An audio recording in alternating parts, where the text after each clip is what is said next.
Eagles training camp has officially begun, and with that, the NFL's worst fear about this Philly team has just come true, as we finally just got a good look at the Birds' new offense under Sean Mannion, and it's everything that Eagles fans have been hoping for. And apparently, Jalen Hurts and DeVonta Smith look really good in the new system, while Makai Lemon has a unique role. Saquon Barkley believes he is about to be unlocked by this new scheme, and Lane Johnson and the O-line love it as well. So let's break that all down. Plus, Tank Bigsby continues to flash at practice, while Jalyx Hunt has everyone thinking he's in for a monster season, and a couple receivers made huge plays. Meanwhile, the defense dominated on day 2, but they did get some unfortunate news on one of their best players to start off camp. So let's talk about that and everything else from the first 2 practices of Eagles training camp starting right now. Well, it's finally here. The Eagles have officially reported for training camp, and their first couple practices are in the books. And with that, we get a bunch of news, storylines, and developments to talk about. And it started before the Birds even got out on the practice field, as on day 1 of camp, we got to see the second-year linebacker Jihaad Campbell rocking his new number 11,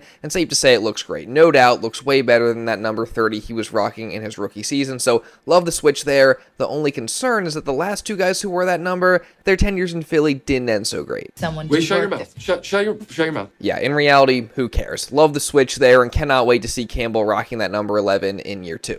Now, the big storyline for the Eagles to start off camp before they even got out on the practice field was the Jalen Carter extension, and I talked about this in depth in my last videos, but in case you somehow missed it, JC got a massive payday, earning a record-breaking 4-year, $152 million extension to keep him in Philly through 2031. And there was a lot of speculation as to why it took so long for the Eagles to extend Carter, and one of the narratives is that the Birds were hesitant to pay him because of character concerns. Well, before the first practice of camp, both Howie Roseman and Nick Sirianni shut that down. I would say this. I don't know what off-field concerns. Since Jalen's been here, he's put his head down. He's worked hard. He's made huge impact plays for this organization, for this team. Last year, he wasn't 100%. He tried to fight through that and play through that. We understand that. Again, we were trying to sign Jalen in March. Understood it was unique because of where the market was and where he thought and Drew thought it was going. But it was always positive, and we were always trying to get him extended. You're just excited that that portion's out of the way, and you're able to go and focus completely on football, which he has. Which I give him a lot of credit. He's focused so much on football. He came back in phenomenal shape with his weight, with his conditioning test. So even with that contract still looming, he worked his ass off, and I'm proud of him for that, and that shows you the type of guy he is, and he'll continue to be, and excited for him to play ball. I absolutely love everything about that. Not just Howie and Nick sticking up for their guy and refuting those claims, because they're right. Since he's been here, Carter has never been in any trouble off the field, and the Eagles pride themselves on having high-character guys in their locker room anyways, but also, based on what Sirianni said, it sounds like Carter has been super locked in all offseason long, coming into camp in the best shape of his life, presumably fully healed from those shoulder injuries he had last year, so that just gets me even more fired up and makes me think that Jalen Carter is in line for a monster season. And the Eagles are banking on that too. I mean, they paid him and made him a franchise cornerstone because they believe that he can be a defensive player of the year caliber player, and hopefully this is the year where he really reaches that level. And also, one more thing, Carter did speak to the media after the first day of practice, and what he said has me not only even more fired up, but also just so happy for him that he did get this extension. I'm thankful for a lot. Matter of fact, let me slow it down. I want to say I'm thankful for God for putting me on this earth and getting me here, and I'm thankful for the coaches, the players, the organization, Mr. Laurie. He's a big impact in what's going on right now. And thankful for you guys too. You guys put out some good information, some good facts about me and stuff like that. And we all one family. It was important for me to stay here with the guys that I know and been playing with for the last 3 years. Like I said, I let my agent and them do most of the talking. The numbers wasn't in my head like that. And they just came back to me with information, and we got the deal done, and I'm happy to be here. Yeah, but apparently this guy has character concerns, right? Like, there's no way. So happy he's going to be an Eagle for years to come, and also love the funny story that Jalen Hurts told in regards to Carter's extension here. I'm excited for him. I mean, one, congratulations. My wife had put a $5 bill in my backpack. A little inside joke between her and I, but I took that $5 bill and I went and gave it to Jalen Carter and I smacked it on his chest and I said, let me put 5 on top of that. So we just had a little fun, but I said if he would have signed it, it'd probably be worth $500. Very true statement coming from Carter there. And also, I've said it before, but I just absolutely love the camaraderie and connection of this team going into this new season. Speaking of which, that's something that both Jalen Hurts and Nick Sirianni seem to be emphasizing to start off camp. Good summer. A really good summer. You know, I'd say one of my main points coming in, especially talking to my teammates and getting a sense of where we are throughout the summer and where we're going, is just the importance of discipline and unity. And, you know, I can't emphasize enough how important it is to carry and protect the intimacy of this team and what we do, because it takes all of us. I'm always intentional on trying to get everybody together and spend that time, because that's what is a reflection of what comes in the season. We were able to get, you know, some of the younger guys together 2 years ago prior to the 2024 season. And then there are moments when I have guys individually and I'll spend time with them that way, wherever we are. But I think it was really good to have everybody all in on it going into this offseason and have everybody, you know, expressing and showing that hunger to build and kind of learn each other's personalities a bit so we can, you know, go out there and thrive on the field. So I was definitely excited about that, and I think it'll pay forward. The work will show.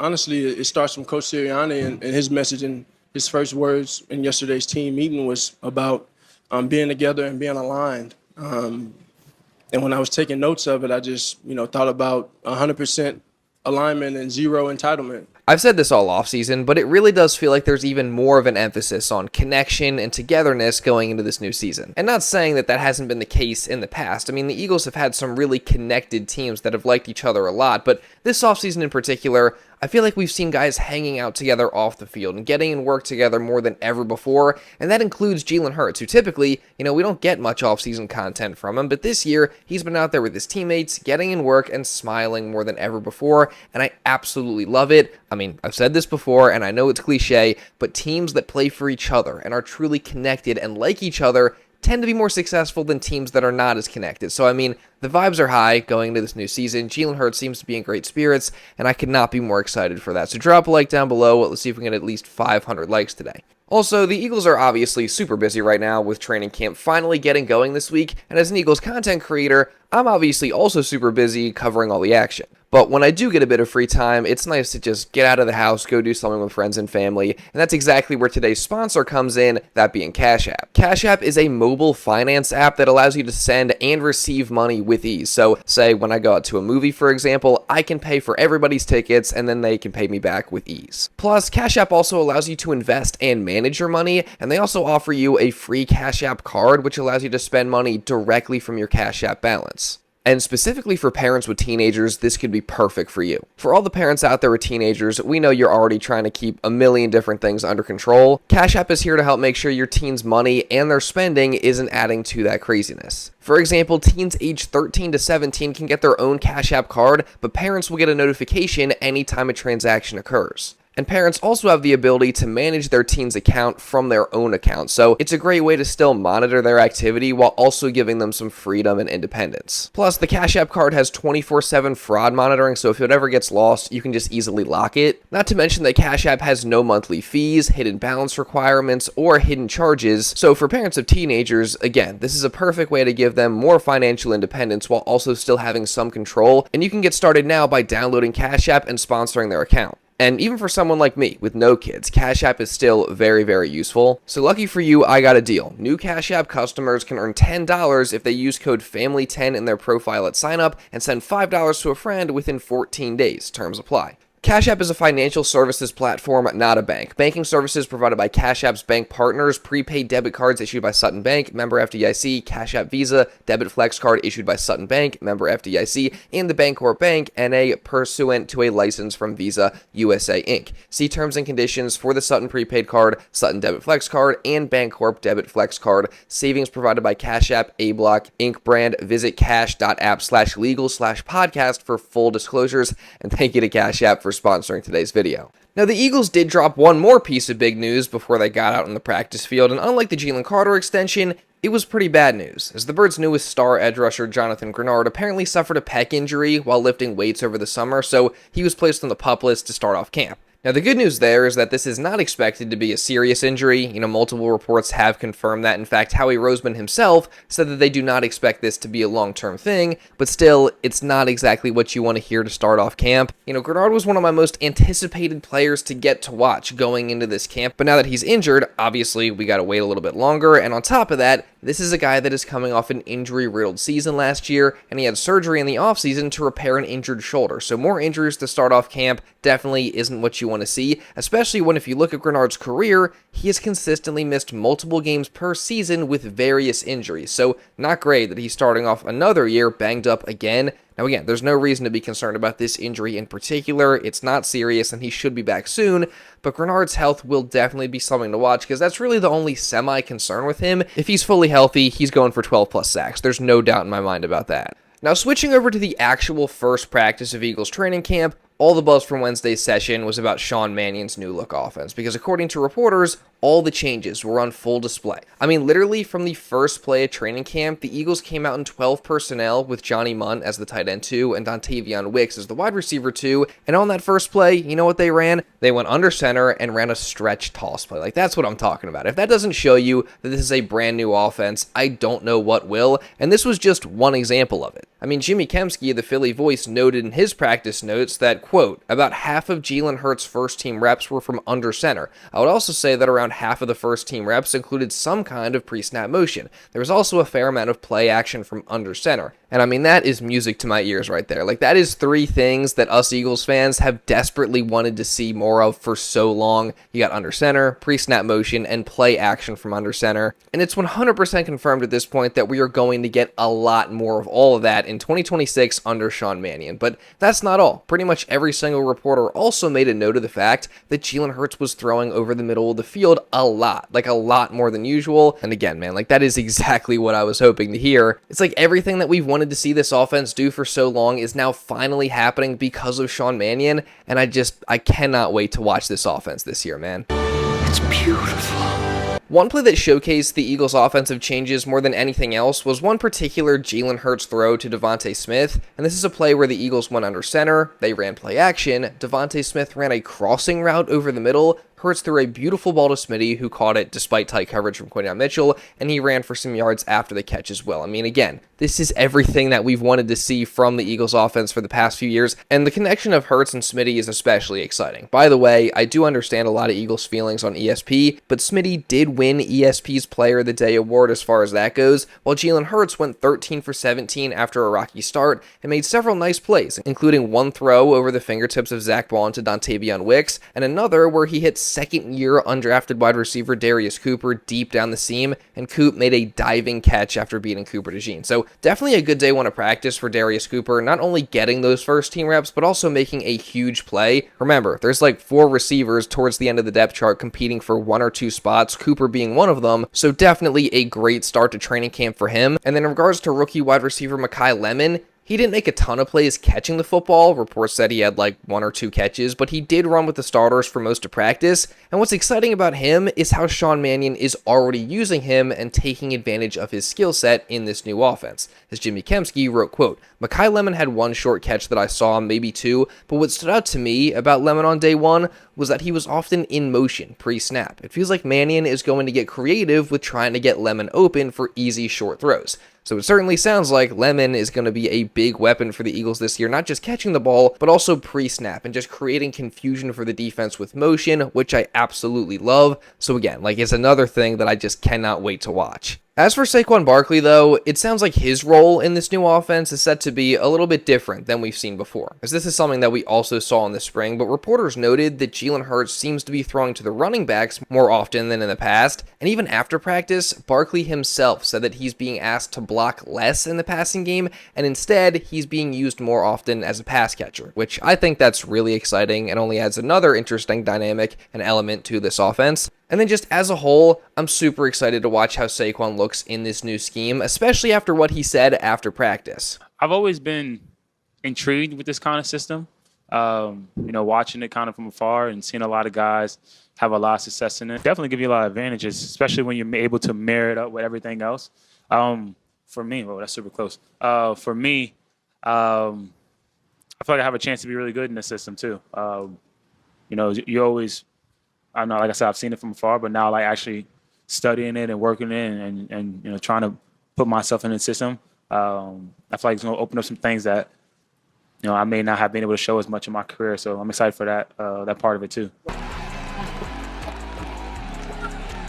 I'm calling it right now. Saquon is about to have a huge bounce back year in this new scheme, and I can't wait for it. And a lot of that has to do with this revamped run game and the changes there. Curious to see how that looks, and also how the pass game and specifically the play action game play off that, because that marriage between the run and pass game is another new thing to be excited about with this offense. When we talk about that though, we can't forget about the offensive line, because all these changes in this new scheme is going to have them playing a completely different style than we've ever seen in the past under Jeff Stoutland. And the good news is, it seems like the O-line is loving the changes, Lane Johnson included, as he said this after practice. What I like about this, though, is that everything looks very complex to the defense. To the offense, it's pretty simplified. So obviously we got to pick up on communication and cadence and stuff, but it's very O-line friendly compared to maybe some past years that I've been involved in. For Lane Johnson to say this is huge. Number one, because it's Lane freaking Johnson, one of the best tackles to ever play the game and a future Hall of Famer, but he's also played his entire career under Coach Stout. So for him to genuinely praise the changes to this offensive line and just how they play, I think that tells you a lot. And also, let's not forget that last year, Lane literally openly criticized the offense for being too predictable. So for him to come out now and be saying the exact opposite of that gets me super fired up, even more fired up about this offense. And I mean, yeah, as a whole, if you take away one thing from day one of Eagles training camp or practice, number one, is that this offense is drastically different, and there are so many different things to be excited about. Like everything that we've been asking for, it seems like Sean Mannion has implemented it. I cannot wait to watch it this year. And speaking of reasons to be excited, one of those is Tank Bigsby, who, by the way, made several plays on day one of practice, as the fan favorite running back number 2 carried over his momentum from the spring and made a couple really nice plays. First with a great run up the middle, and then later a nice catch and run where he was able to shake his defender. So love that from Tank, and definitely expecting big things from him in his expanded role this season.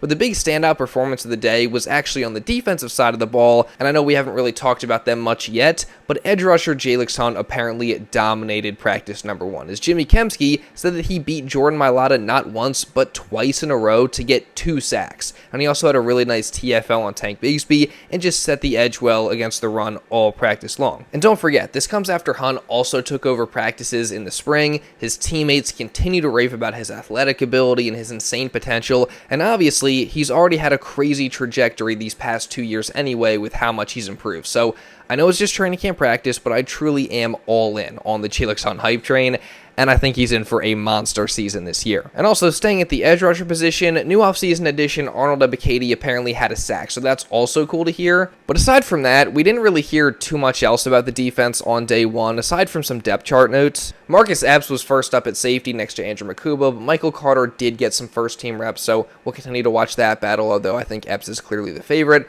Also, Jacorian Bennett was buried on the depth chart at corner with the 3s, so things aren't looking too great for him. And same story for Ty Robinson, maybe even more so, as the second-year defensive tackle worked with the 3s all practice and was actually one of the players participating in the team's developmental period, which is essentially when all the players that never play get a chance to get reps. So definitely not a great sign for him. He absolutely needs to show something, or he might end up being a final roster cut. We'll see.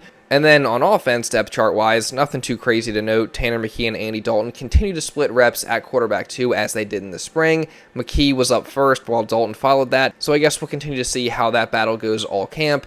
Meanwhile, Cole Payton had some awesome throws as the third-team quarterback, including a deep one to Britton Covey, so shout out to the rookie QB who seems to have some clear promise. And also, Markel Bell was the backup right tackle, while Fred Johnson was the backup left tackle. We'll see how that battle for the backup swing tackle job goes, but right now, according to reports, Bell is leading. And then also, Landon Dickerson looks to be a bit skinnier than last year, so seems that he's lost some weight and attempts to stay healthy. We heard that earlier this week. Hopefully that pans out as well. As far as practice number 1 goes, though, that is pretty much it, but there is a ton more to talk about from practice number 2. And it started with Vic Fangio at the podium, and as per usual, it was a great listen. I mean, I always love hearing from Coach Fangio because he's usually very open and honest when he's talking to the media, and we did get some valuable information, although it's not necessarily what we wanted to hear. As after things kind of got downplayed yesterday, Fangio did say that Jonathan Greenard is going to miss, quote, a good bit of camp, which again, it's not exactly what you want to hear, obviously. Now, on the bright side, he should be good to go for week 1. That's what Howie said, and it's also what Greenard himself alluded to in an Instagram post, but it certainly seems like the injury is a bit more significant than just missing a couple practices, which really sucks. And also, Fangio said that Greenard is going to be asked to do things that he's never done before in his career in this new defense, so him missing this time, again, certainly not ideal. On the bright side, though, it seems like all the Eagles' other edge rushers had a good start to camp, including the newest guy, AJ Epinesa. Remains to be seen, but I will and I told AJ this, and I told him to him in front of the whole team, too. For a guy that's being asked to do a few things that he's never done before, I thought he did a nice job yesterday with it. It was very encouraging. Epinesa is going to have a shot now to make this roster and carve himself out a role with Greenard being out for a bit. And let's not forget, this is a guy that had over 6 sacks for 3 straight seasons with the Bills before injuries kind of derailed things last season. But he's been a good player in this league before, and if he can get back to that, he can certainly be a valuable rotational piece for this Eagles defense. Speaking of valuable rotational pieces, though, I think it's safe to say the defensive tackle Moro Ojomo has moved well past that, as the guy is one of the most underrated defensive tackles in the NFL, and I'm expecting another big year from him. Unfortunately, though, with the Carter extension, it's going to be really hard to pay him when it comes time next offseason, as of course Moro is going into the last year of his contract, while Carter and Jordan Davis are now both under big contracts. So unfortunately, it seems like Ojomo may end up being the odd man out, but Vic Fangio is certainly hoping that that's not the case. Yeah, I like him, you know. Howie needs to save some money for him, too.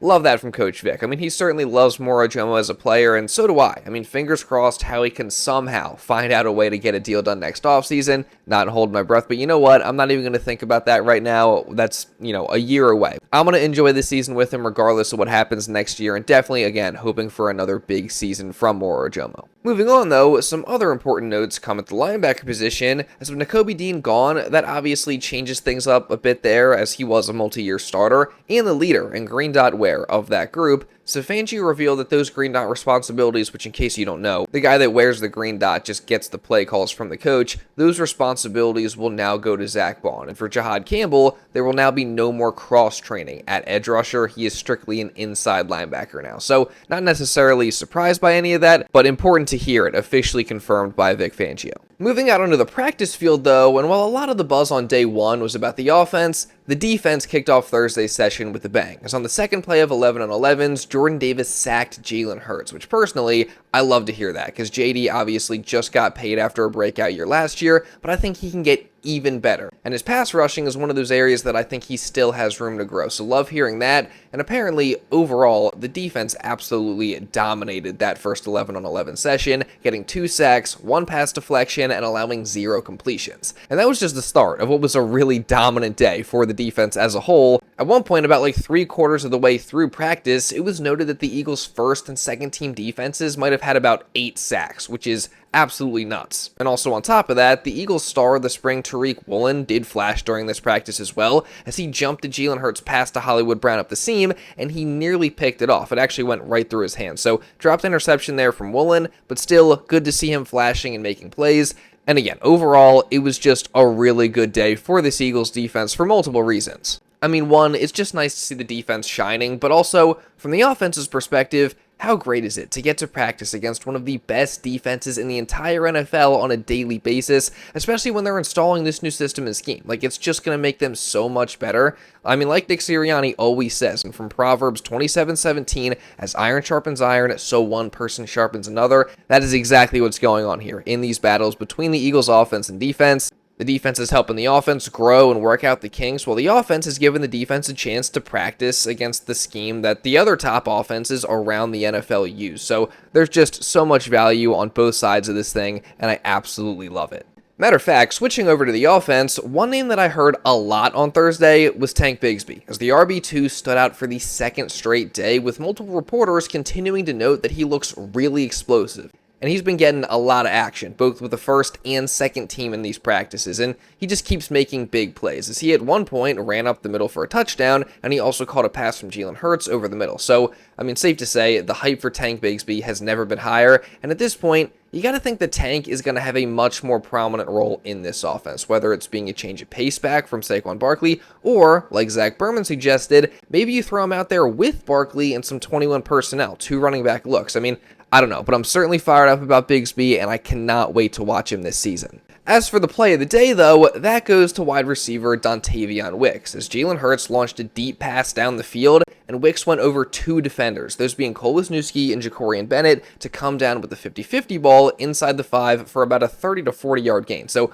awesome play from Wicks there. Hopefully we get to see footage of that at some point, but I will continue to reiterate that I think Dontayvion Wicks is super underrated, a super underrated pickup for the Birds this offseason, and I see a world where he contributes significantly to this offense this year. I mean, the route running's there, the separation's there, the physicality is there, all the potential is there. He's just got to put it together. But in this offense, I think the ball is going to get spread around a lot more than we're used to seeing from this Eagles team, which means that Wicks will likely get more opportunities than we've seen from the Eagles wide receiver 3s in the past. And personally, I think he's definitely going to take advantage of it. As for Jalen Hurts, though, it wasn't as good a day as day one, mostly due to the defensive line dominating the offensive line. So Hurts was under pressure all day and was sacked 3 to 4 times. Plus, he also had a big miss on a deep throw down the field to DeVonta Smith. It would have been a touchdown, but Hurts underthrew him. Other than that, though, Hurts made a nice play on the throw to Wicks, rolling out, keeping his eyes downfield, and giving him a chance to make a play. And he also had a couple nice completions to DeVonta Smith, both of which times he beat Quinyon Mitchell, which that's a good sign because last year Quinyon Mitchell was locking down A.J. Brown. So the fact that Smitty's beaten him,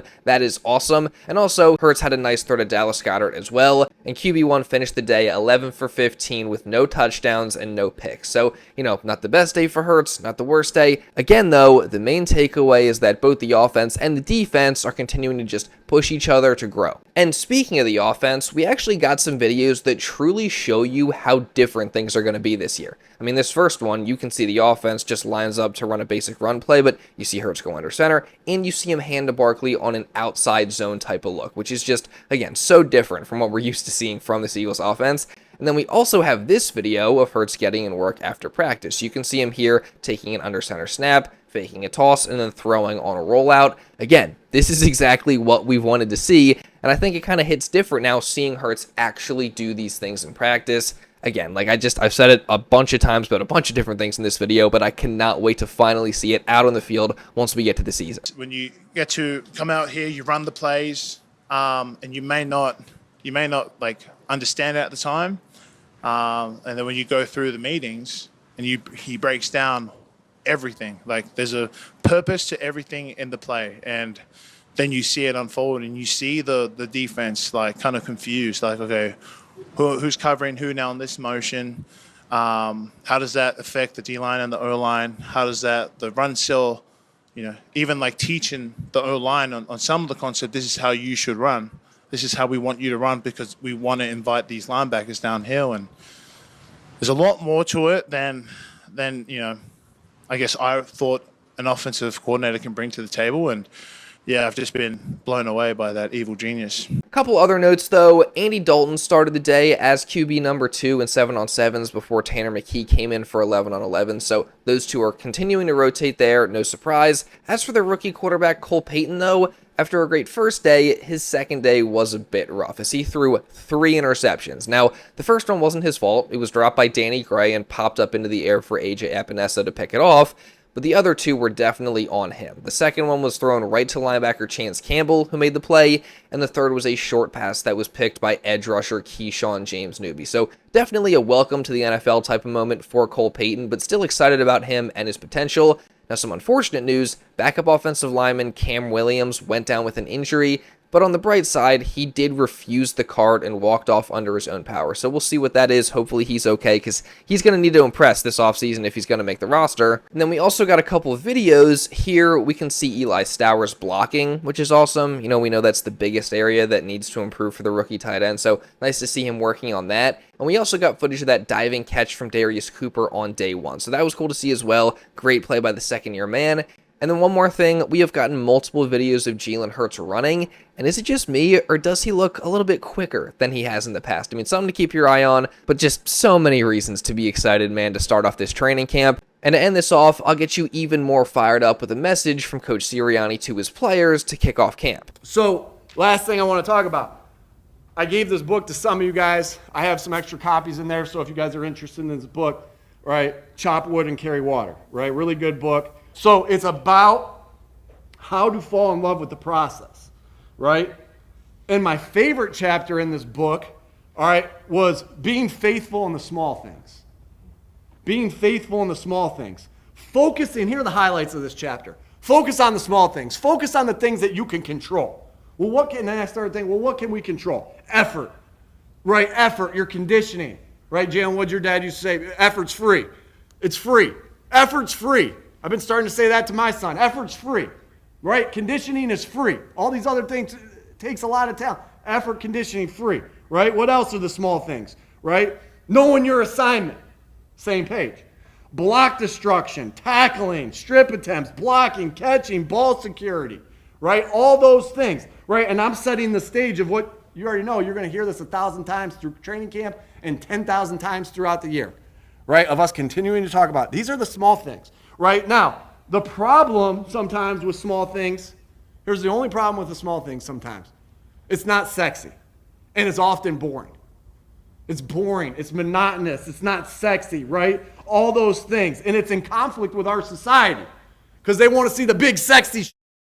But being faithful, right, in the small things, that's where your strength lies. That's where your strength lies. And I'm just going to read this portion of the book, right? Everyone thinks greatness is sexy. Greatness is far from sexy. It's dirty, hard work, usually required to be done in the dark when no one is watching, while your dreams are so far off they feel like fairy tales, right? Everybody wants to be great until it's time to do what greatness takes. As per usual, love to see Sirianni continuing to emphasize the message of just, mastering the details, the little things. Just those are the things that are going to get this team where they want to go eventually. So, again, love hearing that from Coach Sirianni. That said, though, what are your guys' biggest takeaways from the first two practices of Eagles training camp? I know there was a ton of information in this video. Pick one thing, drop it down in the comments below, and also make sure you guys subscribe and you turn on notifications so you don't miss any other Eagles coverage or content that I got coming throughout the rest of this training camp and going into the season. Trust me, I got a ton planned, so do not miss it. Subscribe, hit the notification bell, and also hit the like button because that helps me out a ton as well. Let's see if we can get to at least 500 likes today. That would be greatly appreciated. And also hit the hype button because that helps me out a ton as well. Again, check out Cash App. The link will be down in the description. And if you do want to watch another Eagles video talking about the Jalen Carter extension, among other things, you can check this out right here. Now, with all that being said, that's pretty much what I got for this one, guys. So thank you all so much for watching, and I'll see you in the next video.